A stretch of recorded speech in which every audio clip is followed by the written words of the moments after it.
On August 15, 1971, President Richard Nixon made an announcement that changed money forever. In a televised address on a Sunday evening, he told the American people that the United States would temporarily suspend the convertibility of the dollar into gold, temporarily. That was the word he used. Temporarily. It's been over 50 years. The gold window is still closed. And it's never reopening.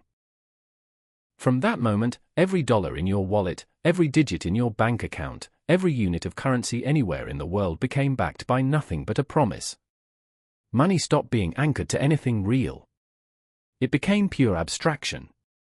A shared hallucination. An agreement that only works as long as everyone believes. Nixon promised this was a short-term measure to defend against speculators. But what he actually did was unleash the greatest financial experiment in human history. An experiment where money is created from nothing, where debt can expand infinitely, where inflation is baked into the system by design. Before 1971, money meant something. After 1971, money became whatever government said it was. And once that constraint was gone, the temptation to print became irresistible. If you want to understand why the national debt is $36 trillion, why inflation keeps eating your savings, why housing is unaffordable and wages don't keep up, it all traces back to August 15, 1971. The day money became imaginary. This is the financial historian. Let's talk about the lie that became permanent. To understand what Nixon destroyed, you need to understand what the gold standard actually was. For most of modern history, money was backed by gold. Not metaphorically. Literally. If you held a dollar bill, you could, in theory, take it to the government and exchange it for a fixed amount of gold. In the United States, from 1879 to 1971, with a brief interruption during the Great Depression, dollars were convertible to gold. Before 1933, private citizens could exchange dollars for gold. After 1933, only foreign governments could make the exchange, but the principle remained: dollars represented claims on real gold held in government vaults. Why did this matter? Because it imposed discipline. If the government printed too many dollars, people or foreign governments would start redeeming those dollars for gold. And if the government ran out of gold, the game was over. Trust would collapse. This meant governments couldn't just print money endlessly. They couldn't inflate the currency recklessly. They couldn't borrow infinite amounts, because eventually, creditors would demand payment in gold, not paper. The gold standard was a constraint. It was a leash on government power. And for most of history, that leash worked. It kept inflation low. It limited debt. It forced fiscal discipline, but constraints are inconvenient. Especially during war. World War I and World War II both required governments to print money far beyond what gold reserves could support. Nations suspended convertibility during the wars, then tried to restore it afterward. But every crisis weakened the system. By 1944, with World War II still raging, Allied nations met at Bretton Woods, New Hampshire, to redesign the global financial system. They created a modified gold standard. The dollar would be backed by gold at $35 per ounce. Other currencies would peg to the dollar. The dollar became the world's reserve currency. This system worked for a while. As long as the United States maintained discipline, as long as dollars remained scarce, as long as gold reserves were adequate, the system held. But by the 1960s, the cracks were showing. And by 1971, the system was about to break. So why did Nixon end the gold standard? The official story is that speculators were attacking the dollar. The real story is that the United States had printed far more dollars than it had gold to back them. The problem started with Vietnam. By the late 1960s, the war was costing the United States over $25 billion per year. At the same time, President Lyndon Johnson was funding the Great Society, massive domestic spending on social programs, guns and butter. War abroad, expansion at home. And all of it financed by printing money. But remember, under Bretton Woods, dollars were supposed to be backed by gold. As the United States printed more dollars to cover deficits, foreign governments noticed. They started exchanging their dollars for gold. France was particularly aggressive. Charles de Gaulle, the French president, publicly questioned whether the dollar was truly backed by gold and began demanding redemptions. By 1971, the United States had about $11 billion in gold reserves. But foreign governments held over $60 billion. Do the math. If even a fraction of those dollars were redeemed for gold, U.S. reserves would be wiped out. Nixon faced a choice. Stop printing money, raise taxes, cut spending, all politically toxic, or break the promise and close the gold window. He chose to break the promise. On August 15, 1971, Nixon announced the suspension of dollar convertibility into gold. He framed it as a temporary measure to defend against speculators and international money traders, a nice way to blame foreigners for a crisis the US government had created. He promised it would be brief, just long enough to stabilize the situation. Then everything would return to normal. It was a lie. Nixon and his advisors knew the gold standard was never coming back. Closing the window gave the government unlimited power to print money. And once politicians tasted that power, they were never giving it up. Let's be clear about what happened. Nixon called it temporary. It's been 53 years. The gold window is still closed. This is the pattern governments always use. They announce an emergency measure that will last only until the crisis passes. Then the emergency becomes permanent. The temporary becomes forever. Income tax in the United States was introduced as a temporary measure to fund the Civil War. It's still here. The Federal Reserve was created in 1913 as a temporary solution to banking panics. It's still here, more powerful than ever. And Nixon's temporary suspension of gold convertibility? Still in effect. Why? Because ending the gold standard gave the government something it had never fully had before, unlimited power to create money. Before 1971, the government was constrained. It couldn't just print endlessly because it needed gold to back the currency. After 1971, that constraint vanished. Now, when the government wants to spend more than it collects in taxes, it doesn't have to make hard choices. It just borrows. And if borrowing isn't enough, the Federal Reserve can simply create money to buy government bonds. It's called moneyizing the debt, and it's only possible in a world without gold backing. Think about what that means. Every limit, every constraint, every discipline that forced governments to live within their means, gone. Replaced with a system where money can be created infinitely, where debt can grow without end, where inflation becomes a permanent feature rather than an occasional crisis. And here's the kicker: Nixon and his advisors knew this would cause inflation. The internal memos are public now. They knew that breaking the link to gold would unleash inflationary pressures. They just didn't care, because the political cost of inflation seemed manageable compared to the political cost of cutting spending or raising taxes. So they lied. They called it temporary. They blamed speculators. And they handed future generations a monetary system designed to erode savings, incentivize debt, and transfer wealth from workers to asset owners. If you want to understand modern economics, you need to see the before and after of 1971. Because everything changed. Debt exploded. Before 1971, U.S. national debt was under $400 billion. By 2024, it's over $36 trillion. That's a 90-fold increase. Not because modern politicians are uniquely irresponsible, but because the system now allows infinite borrowing. Look at the chart. From the founding of the United States to 1971, debt grew slowly, spiking only during major wars. After 1971, it's an exponential curve that never stops climbing. That's not a coincidence. That's the consequence of removing the gold constraint. Inflation became permanent. Before 1971, inflation was rare and temporary, usually associated with wars. The dollar held its value remarkably well for nearly 2 centuries.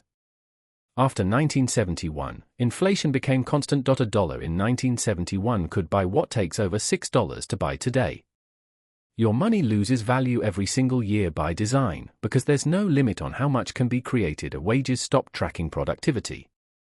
This is the most insidious change, and most people don't even realize it's connected to 1971. For decades after World War II, when workers became more productive, their wages rose proportionally. If output per worker went up 10%, wages went up roughly 10%. But around 1971, that link broke. Since then, productivity has continued rising, workers produce more per hour than ever, but wages have stagnated. The gains from productivity went to capital, to asset owners, to the top of the income distribution. Not to workers. Why? Because in a fiat system, money creation benefits those closest to the money printer. When the Fed creates money, it goes to banks first, then to financial markets, then to asset prices. By the time it reaches workers' wages, it's already inflated the cost of housing, healthcare, and education. This is called the Cantillon effect, named after an 18th-century economist who observed that whoever gets new money first benefits most. In a gold-backed system, money creation is limited. In a fiat system, it's constant. And the people who get the new money first, banks, corporations, asset holders, grow richer while everyone else's wages stagnate. Asset prices exploded. Housing, stocks, bonds, everything inflated. Not because the economy is producing vastly more value, but because there are vastly more dollars chasing the same assets. In 1971, the median home price in the United States was around $25,000. Today it's over $400,000. Wages didn't go up 16-fold. The money supply did. If you own assets, real estate, stocks, you've benefited enormously from post-1971 inflation. If you work for wages and save in cash, you've been systematically robbed. Here's the trap that the Nixon shock created, and it's the trap we're living in today. The system now requires debt to function. In a gold-backed system, money was finite. There was only so much gold, only so many dollars that could be backed by it. But in a fiat system, money enters the economy primarily through lending. When you take out a mortgage, the bank doesn't lend you money that already exists. They create new money, new deposits appear in your account, and you owe them repayment plus interest. That's how most money is created in the modern system. Through debt, which means the system depends on perpetual borrowing. If households, businesses, and governments all stop borrowing, the money supply would contract. Economic activity would collapse. Deflation would set in. So the system is designed to encourage debt. Low interest rates make borrowing cheap. Tax codes favor debt over equity. And governments run deficits endlessly because there's no constraint forcing them to balance budgets. But here's the problem: debt grows exponentially. Every loan creates interest obligations. To pay the interest, more money must be created, which requires more borrowing. The debt load keeps expanding faster than the real economy. This was impossible under gold because eventually, you'd run out of gold. Under fiat, it's possible indefinitely, until trust breaks, and that's the real danger. The entire system depends on trust. Trust that dollars will hold value. Trust that debts will be honored. Trust that governments won't inflate away obligations. As long as that trust holds, the system functions. But trust is fragile. And once it cracks, fiat currencies collapse fast. We've seen it happen. Weimar Germany, Zimbabwe, Venezuela, Argentina, repeatedly. Every fiat currency in history has eventually failed. The dollar has lasted 50 years since leaving gold. That's longer than most. But it's not immune to the same forces. So why does gold matter? Why was linking money to a metal so important? Gold isn't valuable because it's useful. Most of it just sits in vaults doing nothing. Gold matters because it's scarce.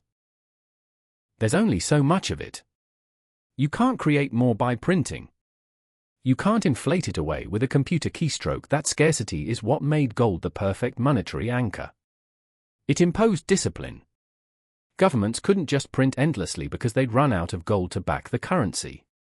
The constraint was automatic, mathematical, beyond political manipulation. But scarcity is inconvenient if you're a government that wants to spend without limit. It's inconvenient if you want to fund wars, social programs, bailouts, stimulus, all without raising taxes or making hard choices. So Nixon broke the link. And ever since, money has been whatever the government says it is. There's no anchor. No limit. No external reality checking the system. And here's what most people don't understand: when money becomes untethered from reality, it becomes a tool for transferring wealth. From savers to debtors. From workers to asset owners. From the future to the present, every dollar the government creates dilutes the value of dollars you already hold. Every deficit they run is a tax on your savings.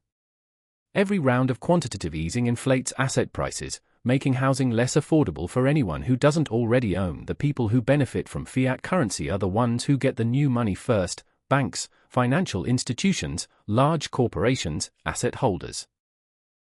The people who lose are the ones who work for wages, save in cash, and hold dollars. This isn't a side effect. This is how the system is designed. Breaking the gold link didn't free us from constraints. It just shifted who bears the cost. Under gold, governments were constrained and savers were protected. Under fiat, governments are unlimited and savers are systematically robbed through inflation. 53 years after Nixon closed the gold window, we're living with the consequences.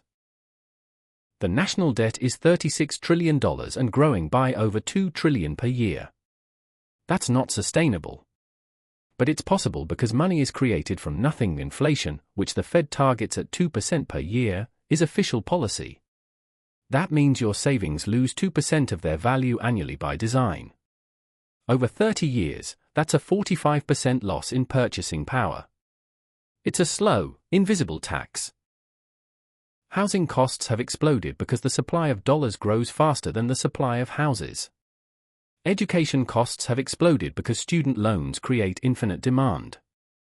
Healthcare costs have exploded because insurance and government programs flood the market with printed money. Wages stagnate because workers are paid in currency that loses value, while productivity gains flow to asset owners whose holdings inflate. Inequality widens because fiat money benefits those who own assets and punishes those who rely on wages. The wealth gap isn't an accident. It's a feature of the post-1971 system, and all of this is traced directly to August 15, 1971. The day money became imaginary. The day governments gained unlimited power to create currency. The day savers became the enemy and debt became the engine. So what do you do when the entire monetary system is designed to erode your savings and transfer wealth to those closest to the printing press? First, understand that holding cash is a losing strategy. Cash loses value by design. 2% inflation is official policy. Over decades, it's devastating. Your emergency fund should be in cash, but your long-term wealth cannot be second. Own assets that benefit from inflation.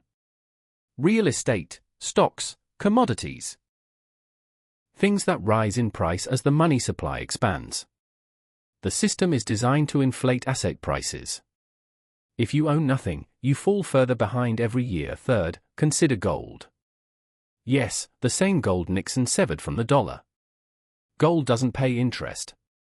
It doesn't produce income. But it's the only asset that governments can't print. That scarcity makes it valuable as a hedge against currency debasement. Fourth, minimize debt exposure carefully.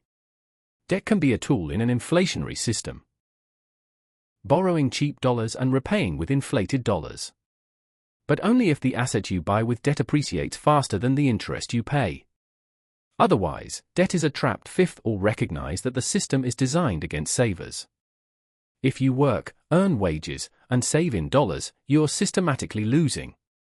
The game is rigged to benefit asset owners and punish wage earners. You can't change the system, but you can adjust your position within it. The Nixon shock wasn't a temporary measure. It was a permanent transformation. Money became imaginary. Debt became infinite. Inflation became perpetual. And savers became the sacrifice to keep the machine running. On August 15, 1971, Richard Nixon told the American people that suspending the gold standard would be temporary. Just long enough to defend against speculators. Then everything would go back to normal. It's been 53 years. The gold window is still closed. And it's never reopening. Because what Nixon actually did was hand the government unlimited power to create money. No constraints. No discipline. No anchor to reality, and once politicians tasted that power, they were never giving it up. Since 1971, the national debt has exploded from under $400 billion to over $36 trillion. Inflation has become permanent, eroding your savings by 2% every year by design.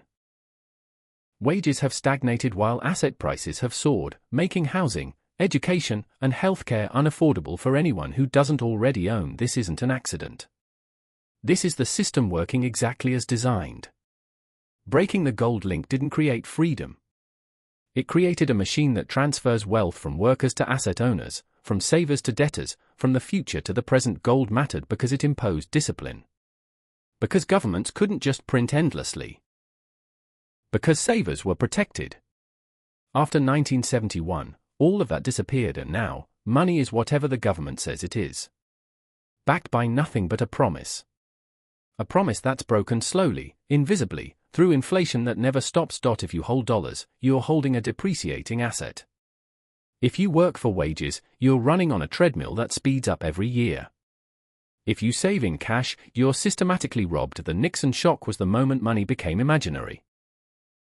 And we've been living in that illusion ever since. History doesn't repeat, but if you ignore it, it will crush you all the same. If this gave you a new perspective, hit subscribe. History has the answers. I'll show you where to look.